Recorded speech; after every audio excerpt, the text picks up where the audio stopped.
On today's show, the legacy of Alex Ovechkin.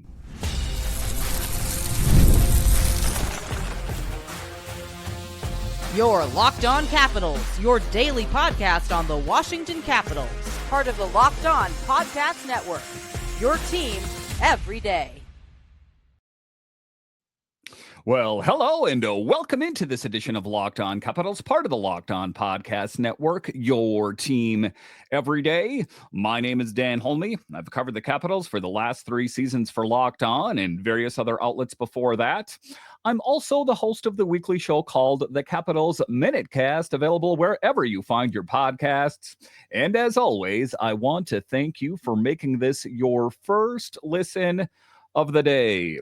Today's episode is brought to you by our friends at FanDuel. Right now, new FanDuel customers can get $200 in bonus bets if your first $5 bet wins. So in this edition of Locked On Capitals, we talk about a roster breakdown and what comes next.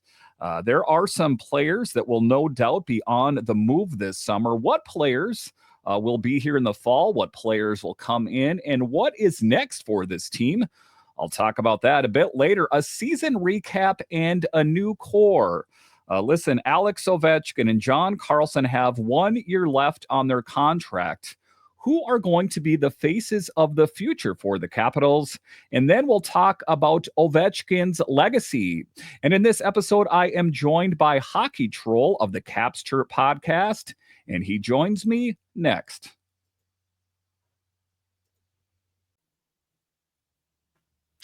All right, and welcome in to this edition of Locked On Capitals, part of the Locked On Podcast Network, your team every day. In today's episode, I have Hockey Troll of the Caps Chirp Podcast. Hockey Troll, thanks for joining me yet again. Absolutely, man. It's always good to be on Locked On with Dan Holme here, holding it down, fighting the good fight, everyday podcast. You're nuts, dude.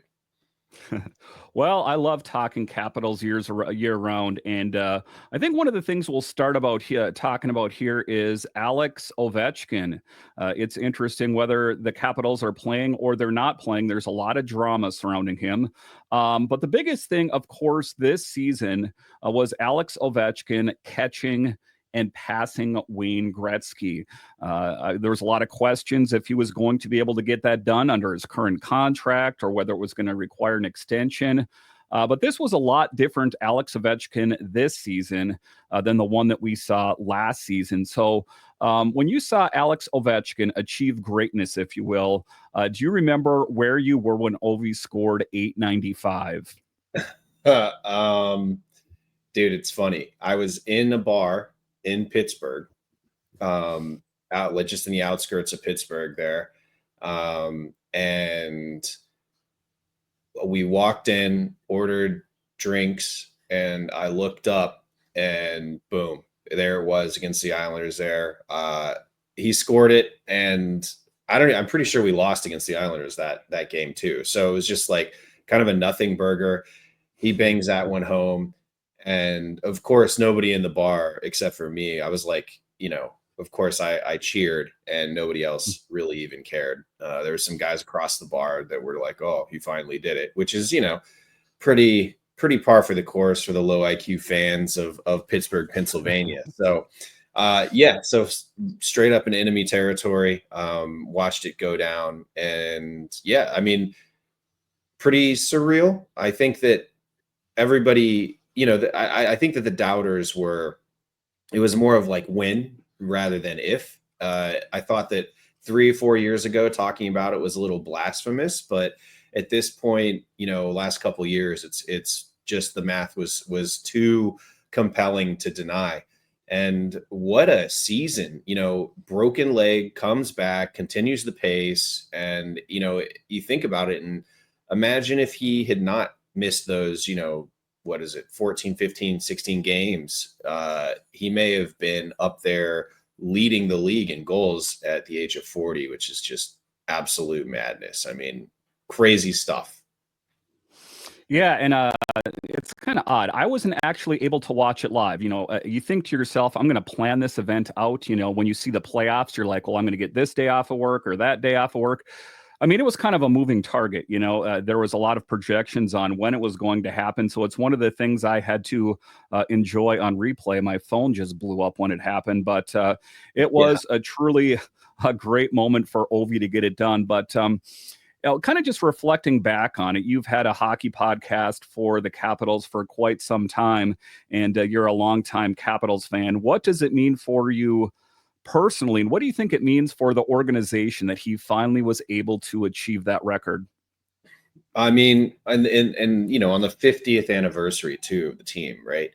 Of course, I think ownership probably wanted this 50th anniversary capstone. The only thing better would be a cup, which we fell short on.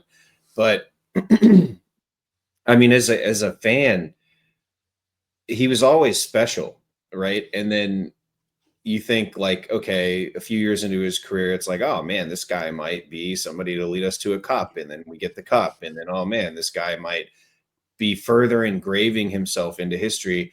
I mean, I definitely think that this, if he would not have made this record, I'm not sure you could argue his historical importance. And as far as like what he meant to the game, yeah, he was a great shooter, like things like that. And when you compare him to Sidney Crosby, who's those two guys are entangled forever, it seems. You're like, oh man, Sid's really running away with like how important he's going to be to hockey and whatnot. But I've always maintained that Alexander Ovechkin has just been such a unique talent. There's the way he shoots the puck, the release, the hand-eye that's involved. Yeah, like people are going to knock him for standing in the office, but no team in almost 2 decades have been able to shut it down. So when you look at those two, I would liken Sidney Crosby to more of a generational player. And I think that with breaking the all-time goal scoring record, a record that was previously, unbreakable, right? I mean, we've all read articles on the internet that said that was one of the unbreakable records, right? That and points and things like that Gretzky held. When you look at that, I really think that he's etched himself out into, a top 5 player of all time, and as far as just importance and putting his name on the in the annals of hockey history, if you will. And you take a look at it and how his career, the last couple seasons, how it's been a bit up and down. Last season in particular, I think it was 9 goals at the All-Star break, and then really turned it off in the second half of the season. And there was people thinking, is this guy washed? Despite all that Alex Ovechkin has accomplished, there's one little hiccup in his production, and this guy is washed. So it's interesting how he was able to bounce back this past season. I think it's kind of a modified training regimen, being that he's edging closer and closer to 40 years old. He'll be 40 in September, put up 44 goals this past season. He has 1 year left under contract. Do you expect to see a diminished return on Alex Ovechkin at some point? You talk to Tom Wilson or Carlson or Oshie, and they're like, never doubt the big man. What are your thoughts on Ovi? How long can this continue? One thing that really impressed me about breaking the record, for years, for like I'd said, 2 decades, I've been hearing how selfish and Russian Ovechkin has been throughout his entire career, and how he's a shooter only, and he doesn't give a crap about the rest of the team or anyone else besides himself, and he's chasing money, and he's going to go to the KHL, and the knocks were endless, right? Because he was a little bit he's always been a rock star, and I don't think people like that. So, I mean, when it comes down to that, I don't think I was super impressed about his humility, bringing the team in when it was the whole thing, always talking about, I wouldn't be here without the boys. Like, he knows that they had a goal to help him out, and that the locker room was tight, and, put him in another room, maybe that doesn't happen, put him outside DC, maybe it doesn't happen. So what do I think about him in this next season? No, I don't think, what is a diminishing return? Even at the age of 40, you're scoring 30 goals, 25 goals. That's a good season for a veteran like that. You look at Yager, and, he wasn't scoring 30, 40 goals during his parade around the NHL. I think that the parade around the NHL now will be like Ovi getting standing ovations throughout all of the arenas post record. Kind of he's going to be able to go to every arena. People are going to be able to applaud and cheer and pay homage to him as he goes around and probably bangs a few more in and just pads the stats. Obviously I would love to see him break 1,000. I don't think that's going to happen, but I would not be surprised at a 30, 40 goal season from a guy like Alexander Ovechkin. I don't believe that he's a person that's going to felch on his last year of his contract. He owes a lot to the city. He owes a lot to the Washington Capitals organization.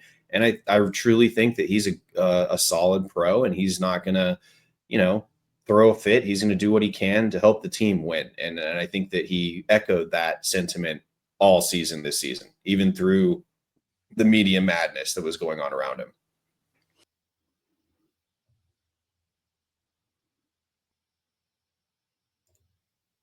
All right, so coming up here next, we'll talk about the new core of the Capitals. Listen, Ovechkin, Karlsson have 1 year left on their contract. Who are going to be the future faces of this team? We'll discuss straight ahead.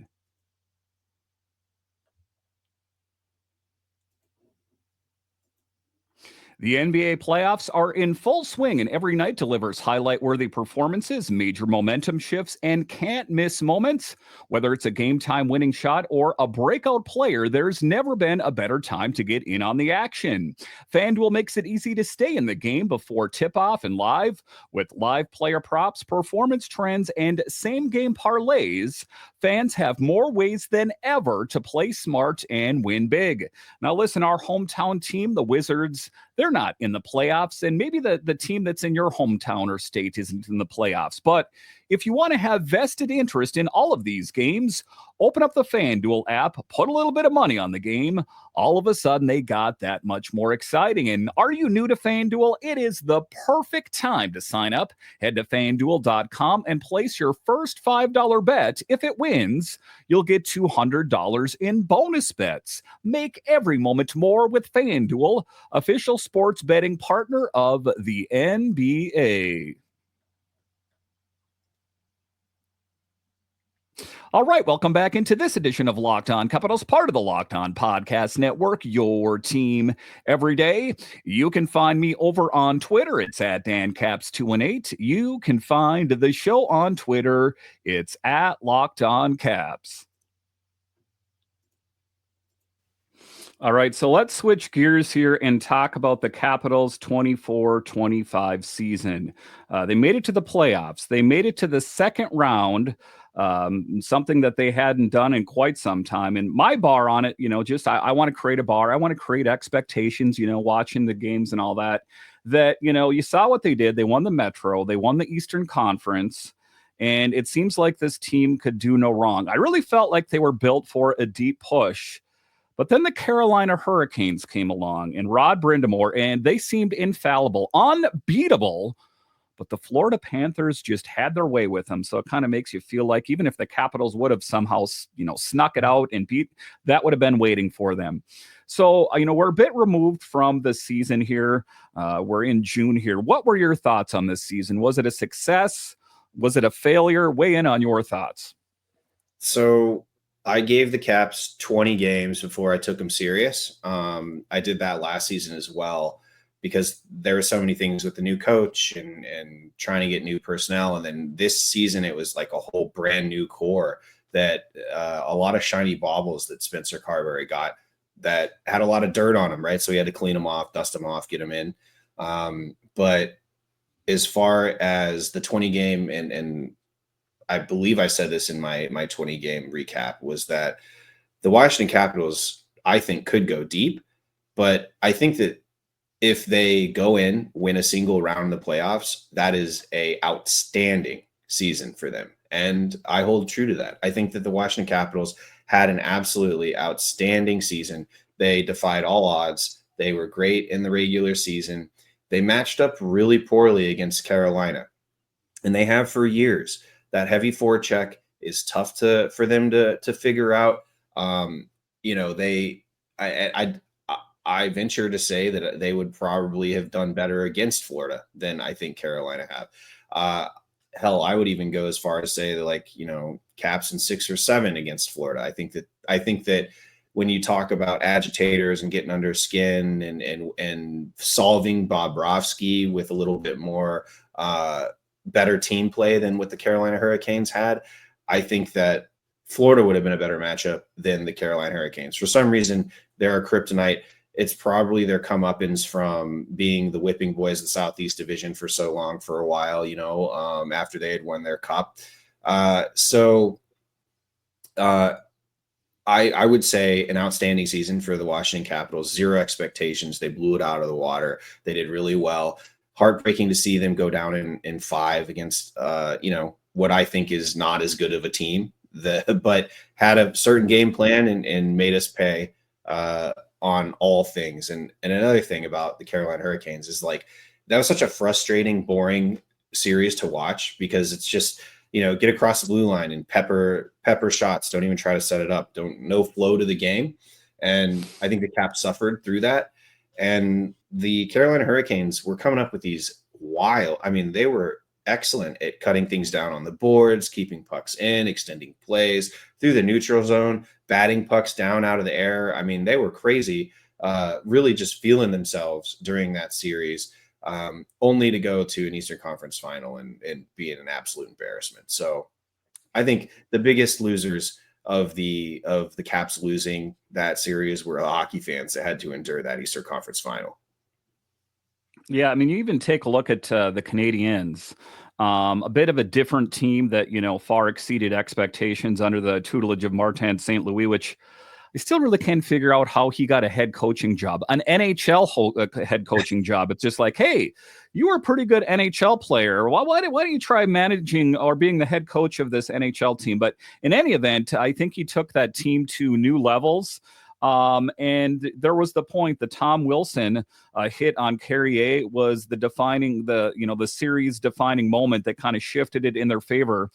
I was waiting for that moment against Carolina, something to break, something, you know, I just really thought that they were going to get back in it, that this team wasn't the team that we've seen before. You know, the Capitals, the last couple of years, it's like if they faced any opposition, their head would just recede into the shell and just say, tell me when it's over, that there was some pushback. And that's what I was really hoping for. So the plan is next season is to be good enough to beat the Carolina Hurricanes. How does that happen? 0 changes from the original game plan. You know, we've got a stable full of young studs. I think that it's time that, you know, we start filling gaps with the homegrown guys. And I think that the Washington Capitals they're going to have a little bit of room to go out and buy someone, you know. I don't think that they're and wisely so. What they didn't do it last season. They had a bunch of draft picks that they leveraged beautifully. I don't think that the Washington Capitals are in the mood to be moving like a John Carlson. I don't think that they're in the mood to be moving any of the top 6 or bottom 3. And then I think that if they're going to move somebody, it's going to be a prospect. You know, I'm looking at you, LaPierre. I'm looking at Alexander Alexiev. I'm looking at, you know, maybe some Iorio, some guys that are in the minors, and those will probably be deal sweeteners, right? And the management's going to have to get creative, right? So flip them for a pick, then flip that pick for a player, you know, whatever it may be, save some people from some cap hell. But, you know, Patrick has said we're open to taking big swings if they make sense. And McClellan used to say that too. And the big swings were actually just Brian McClellan fleecing people and being like, hey, yeah, you know, you're going to get better with this first round draft pick like 5 years from now, but we need to get better today. You know, the Darcy Kemper for PLD. Oh my God. I mean, talk about, you know, when hockey fans think about trades, that is a perfect example of how a trade should work. Both teams get better. That you don't trade away players to, you know, at that level to just shed cap or to, get worse. Each team in a trade sees something that the other team has, and that's going to make their team better. It's not just give me Connor McDavid for a 5th round pick, which is a lot of stuff that I see on, or equivalencies that I see on Twitter. We'll get rid of some 4th liner and then somehow return a top 6 scoring wing. That's not how it really happens unless you get really lucky. And look, there's been bad moves and they get a lot of press. But the big thing is that most hockey trades are both teams getting better. And Darcy Kemper had a great season in LA, and PLD had a pretty good season in DC. So I think it was a win-win. So no deviation from the plan. Continue to do the great development work that the Washington Capitals organization, Hershey, has done up until this point. And then finally, there's going to be room. I've talked to you, Dan, so much about how being a top 6 forward prospect is in DC is the worst system to go into, for the last 20 years, because we were just so loaded and committed to the top 6 players for the most part in our organization. So now I think that guys like Protas, Connor McMichael, they're going to get more ice time. They're going to have more responsibility. They've shown that they are bona fide NHLers, and not only that, top performers at that. So continue to backfill and buy maybe 1, maybe 2 people that you need. Maybe a replacement level player like Taylor Radish gets shuffled in and out. But they call them replacement level players for a reason. They're easy to pick up and they're not expensive. So that's my take. I don't know. What's yours? All right. So coming up here after the break, we'll talk about the roster breakdown and what comes next for the Capitals. Listen, if last summer was any indicator, the Capitals could be very active this summer. What to expect from this team, we'll discuss straight ahead.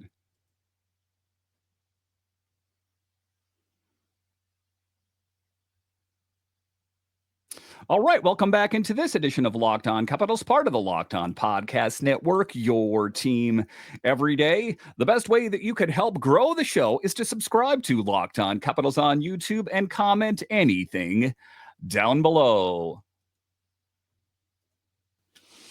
So let's next talk about net minding. It's something that I've spoke to you for years, going, all the way back to Samsonov and Vanacek, that there were a couple questionable years after the Holtby era, which was kind of the high watermark as far as I'm concerned, at least in recent memory.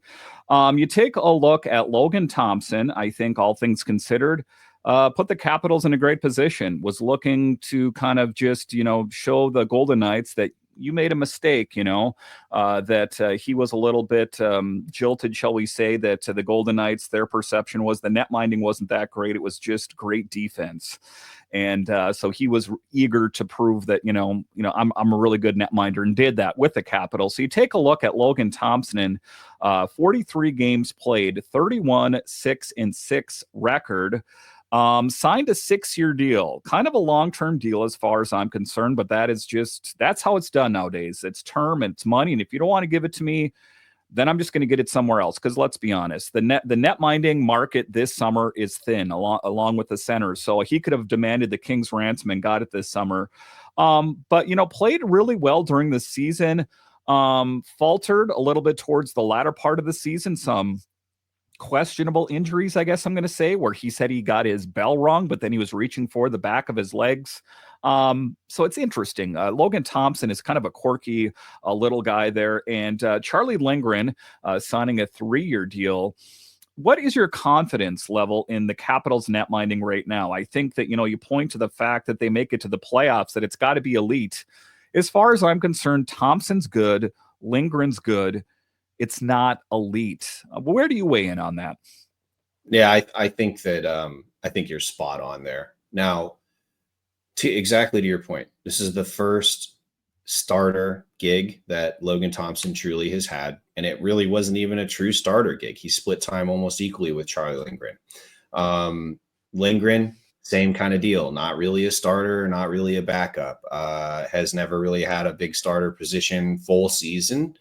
And so I think it was a genius way to manage your goaltending. I honestly was hoping that we would see the you go, I go through the first round. That's a hot take. I was hoping that they would continue that cycle because, you know, the moments get huge, right? And the goaltending position is such a stressful, high, physically grueling position to play night in and night out.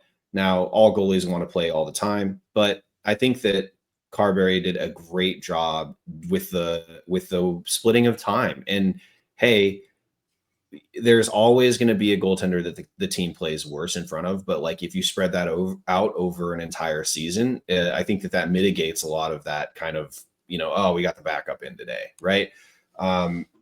So for me, I feel confident. I would agree. I don't think they're an elite pair, but together they're really good, and you have to have a high level of confidence in your quote unquote backup, which I think people are calling Charlie Lindgren right now. You have to have a high degree of confidence in your backup or your number two to be able to do it. Clearly, the Washington Capitals have sold both goaltenders on something that as far as future promises as to what they're going to be doing. I don't see both goaltenders signing the length of term that they did with the Caps, if not for you're both pretty much going to play for the next 3 years, like pretty equal time. It's going to be, maybe a 60-40 split at worst. And then coming into the playoffs, you always have a shot to be number one. I think that's probably the conversation that they had behind closed doors for both tenders, and both of them liked it. And so I think that that's a great lesson in humility, right? For both, because, the ego of an NHL goaltender, I'm sure is quite large. But when it comes down to it, I think that the goaltending tandem is good enough to win a cup. I think they're, mixed in with the right team in front. And I think that the Washington Capitals think that as well. We're going to be losing Ovechkin maybe in a year.